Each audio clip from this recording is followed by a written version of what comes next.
Well, no need to mention it again, but we will. That man was fire. Fire amid the ice. 52 points. That's his second most of his career. Double nickels he hit a while back. But this game reminded me, Chris Dempsey, of that game in Cleveland 4 years ago where Jamal Murray scored 50 points and did not attempt a single free throw. Did not have a single turnover in that game. The master of efficiency. It was that kind of night for Jamal Murray. 19 of 25 from the field, 10 of 11 from three, 4 of 5 from the free throw line, and again, near perfection. Welcome to Nuggets postgame live. Vic Lombardi and Chris Dempsey. Yeah. He's and just one, in one. And 1 for 1 blue arrows. Yeah. I mean, it was just, yeah. he had it going. You could sense he had it going. Yeah, he really did. Sometimes, these players get into a space, especially these really good shooters like Jamal Murray. You just get into a space where the first couple of shots start going in, and then the next couple of shots go in, and then you heat check yourself, and that goes in, and then it's going to be one of those nights. And so for Jamal Murray, I mean, if you look at some of these threes, you got some decent defense there. It wasn't as if Indiana was non-existent in this for all of his shots, but he was just on such a heater, Vic, that it bounces off the front of the rim, goes in. He's blowing his hand off. He's giving his blue arrows. He's giving his wristband to kids in the stands. It's everything is happening. It's a beautiful performance. All right, these are his career highs. We talked about that Portland game, which occurred last season. 55 in that one, 52 tonight, 50 in that Cleveland game I referenced, another 50 piece at Utah.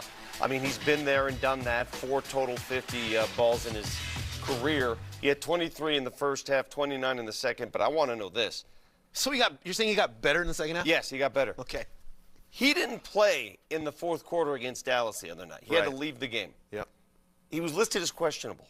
How is he suddenly healed up? I know, because he looked. Did they spray some of that magic spray? that soccer that spray. soccer spray? Yeah, I know. What does that even do? It's funny because it's a good point. He couldn't finish the game the other night, and we all know that Jamal Murray is as tough a customer as they come. Like the pain threshold is really high. So if he can't finish a game, there's something going on there. And yeah, I guess he just shook it off and. In the biggest way. I couldn't even explain it even a little bit, although I would say this. Probably about halfway through that 52 points, you're not even feeling your ankle anymore because you're on cloud 9. And now for 2 of the most incongruous streaks you'll ever hear out of the Denver Nuggets. You ready for this one? Yep. They've lost 4 in a row at home, which is a rare thing. Yep. It doesn't happen, especially for a championship caliber team. Amid that 4-game home losing streak, they've won 8 in a row on the road, which is an NBA franchise record. They've never gotten to 8 in a row on the road. So Katie asked him after the game, I want you to listen to this again. Why is it that this team is so much better on the road this season? 8 straight road wins. What is it about playing on the road in hostile environments that this team is thriving in? Honestly, we're struggling at home. So I think this is a great time for us to bring the energy and kind of regroup. Yeah, all right, good to see you, bro. Just bring the energy on the road because we need it. We can't be flat and stuff and rely on the home crowd to get us going and all that. So teams are coming to our house and playing really hard, and we're trying to match the energy when we go to other places. Appreciate the time, all. Thank you. Thank you. That's wild to me, Chris Dempsey. When he says it, he says we're struggling at home. And you have so many reasons as to why, so many theories. Do you have a best theory on that? I don't. I thought it was very interesting to hear him actively talk about it. So, Vic, this is actively on their minds. In terms of it just doesn't feel right to them. But what they're going to do is go, okay, well, if teams can come into our house and win, well, we doggone sure can go into somebody else's house and win. And so. Look, whenever it is they come back home after this road trip, they'll revisit the whole home thing again. But right now, the road games are kind of their safe place. Yeah, and it's a haven. Yeah, it really is. And they're winning all the games so far. Here's a look at the Nuggets' road streak. They improved now to 9-2 on the road overall. 8 games in a row. That's a new franchise record since they joined the NBA. You add it all up with their 4-game home losing streak, they're 15-6. You'll take 15-6 no matter how you get there. For sure. But if I had told you at this point in the season, the Denver Nuggets are 15-6, no way you guess they have a 4-game home losing streak. No, not at all. Not at all. But they do.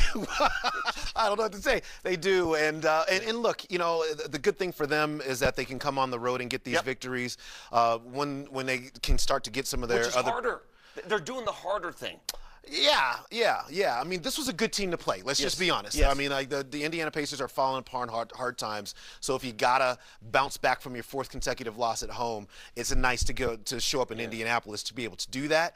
But it's to your point. I mean, this is very difficult. Going on the road in this league is not easy. These teams are good, and even if they're bad, they have players that can beat you, especially in their home gyms. Good point. All right, when we take a break here, we'll come back with David Adelman. His thoughts on tonight's flame-throwing affair from number 27. Hey, the Nuggets have yet to lose back-to-back games, by the way. They always bounce back. You talked about your team getting more physical tonight. How do you think they did? I thought after the first quarter we were much better. The second quarter was really good to see. We haven't seen them play like that in at least 5 games. So we got into them. And you know what? I'd rather, make mistakes later in the game by fouling and put them on the line. And, we kind of extended the game by being aggressive, but that's what we have to do. We have to toe the line. It's the best version of ourselves. Because, again, I'm going to keep saying, we're going to score. It's just what it is. It doesn't, we'll have guys in, we'll have guys out. This team can really score. They can really shoot it and pass it. And then, obviously, when Jamal has a night like this, I hope people understand it's not the 52 points. It's the 19 of 25, 10 for 11 from 3, 4 for 5 from the free throw line. That is insane efficiency. It's one of the most, I'm guessing, one of the most efficient 50-point games of all time. But I was, as far as the team goes, I was proud of the second quarter. We turned the game around. It was because of our defense. Can you describe the feeling of watching Jamal when he gets hot like that for you? Just like as you're coaching it, as you're watching it on the sideline? I didn't realize he had as many points as he did, to be honest. I mean, we were going to him a lot. But, yeah, you can tell when he gets in a certain rhythm, the way the ball comes off his hand, the way he releases his legs. He just has that feeling.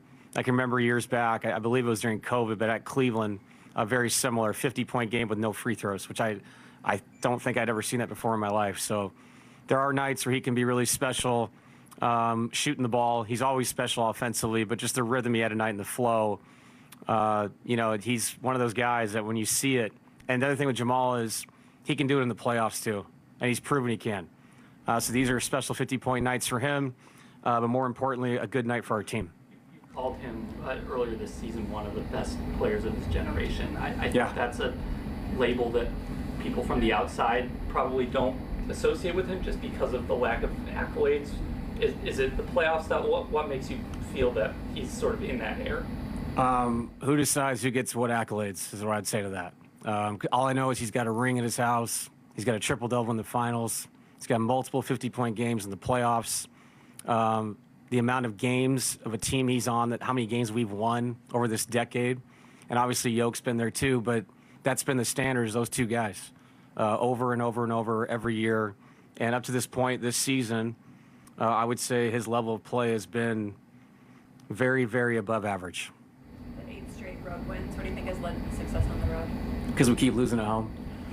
No, I don't know. I really don't. Maybe it's just the idea of having a veteran team that understands how to do this right. We've been on the road for a long time. You kind of figure out, what your routine is, how you get through it. Now you've been to these cities over and over. You've been in the same locker rooms, usually the same hotel. And I do think that matters. I think experience matters. They're not afraid of the crowd noise, the moment, the energy of the home team. We just kind of play our game. That's a great number. I didn't realize it was 8. So we must have been 8 of our last 12 then because we've lost 4 in a row at home. I don't know. I'm proud of the guys, though. They had a mature way about them throughout all those games, some tough environments. So another good win. When you guys were defending better in this game, it felt like the rotations were pretty clean and helped. But what did you kind of see just from on-ball and from team defense in general when you guys were able to string together some stops? Yeah, I thought the physicality backed up by proper shrinking and, early to help your teammate out. After I thought we're just letting them lay the ball in for a while. I thought the guys responded, realized it's gone on for too long. Sit down and guard. And playing defense in the NBA is really hard. It just is. There's so many guys out there that can make plays. You saw what McConnell did there for a while. Siakam's a multiple-time All-Star. Mathurin, extremely talented. You have all these people out there. So I think it takes just a mental toughness that not every night, even if you play good defense, you're still going to give up points in this league. But you have to have a standard for yourself and how you play nightly. And I thought it was better tonight than it has been, in the recent games. Coach, great victory tonight, obviously, Jamal. All right, more history made. Only twice in NBA history has a player scored 50-plus and made 10 threes on 90% three-point shooting, 10 of 11. Both Nuggets players. Oh, wow. Both this season. Because if you remember, and how quickly we forget, Aaron Gordon went 10 of 11 from three in the loss to Golden State to start the season. Yeah, game 1, right? That's Isn't that crazy? That's a wild stat. And the Nuggets are now one of only 3 teams in the history of the NBA to have 3 separate players to hit the 50-point mark in the same season. This team can score, man. Like like the offensive talent is their cup runneth over on offensive talent. Also, you said that you had a trivia question. I did, and I was going to ask you. Yeah. All right, so the trivia question going to break. So Jamal Murray hits 10 threes tonight, 10 of 11. AG hit 10 threes in Golden State game. Yep. They do not hold the single game record for the Nuggets. It's 11 threes made. Who has it? Okay, my first guess is Michael Adams. No. My second guess is J.R. Smith. Yes. J.R. Swish. Yeah. Talk about a guy who can go nuclear. Literally. Yes. I mean, when he got hot. He holds the record.